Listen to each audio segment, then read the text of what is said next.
हैदराबाद से 8वीं जमात का जो तालिब इल्म लापता हो गया था वो तिरुपति में महफूज तरीके से दस्तयाब हो गया। मीरपेट से ताल्लुक़ रखने वाला महेंद्र रेड्डी नामी तालिब इल्म इतवार को ट्यूशन के लिए रवाना हुआ था, लेकिन वो ट्यूशन सेंटर भी नहीं पहुंचा और मकान भी वापस नहीं हुआ। पुलिस ने बताया कि महेंद्र रेड्डी तिरुमला मंदिर के दर्शन के लिए जरिए ट्रेन रवाना हुआ, जिसकी इत्तला उसने अपने वालिदैन मधुसूदन रेड्डी और कविता को भी नहीं दी, जिन्होंने अपने बेटे की गुमशदगी की शिकायत पुलिस में दर्ज करवाई थी। पुलिस ने जब सीसीटीवी फुटेज का जायजा लिया तो इंकशाफ हुआ कि महेंद्र एक बाइक सवार के साथ रवाना हो रहा है। मजीद जांच के बाद मालूम हुआ कि तालिब इल्म मलकपेट रेलवे स्टेशन पहुंचा, जहां से वो ट्रेन के जरिए तिरुपति रवाना हुआ। इस दौरान तिरुपति पुलिस ने हैदराबाद पुलिस को इतला दी कि हैदराबाद में जो तालिब इल्म लापता हुआ है वो तिरुपति में मौजूद है। बादशाह तालिब इल्म को हैदराबाद में उसके वालिदैन के हवाले कर दिया गया।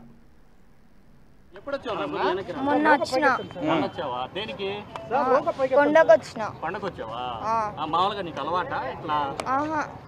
ఎన్ని గంటలకు బయలుదేరావు నువ్వు హైదరాబాద్ ఎన్ని గంటలకు బయలుదేరావు ఎప్పుడు స్కూల్ బ్యాగ్స్ వచ్చావా మొన్న 5 కి బయలుదేరిన ట్రైన్ లో ఎక్కిన వచ్చిన ఎందుకు వచ్చావు తిరుమలకి గతంలో ఎప్పుడు వచ్చావా వచ్చిన నీకు అలవాటు ఉందా ఐడియా వచ్చిందా రూట్ ఎక్కడ ఎలా 15 టైమ్స్ వచ్చిన 15 టైమ్స్ వచ్చావా పేరెంట్స్ తోని ఓకే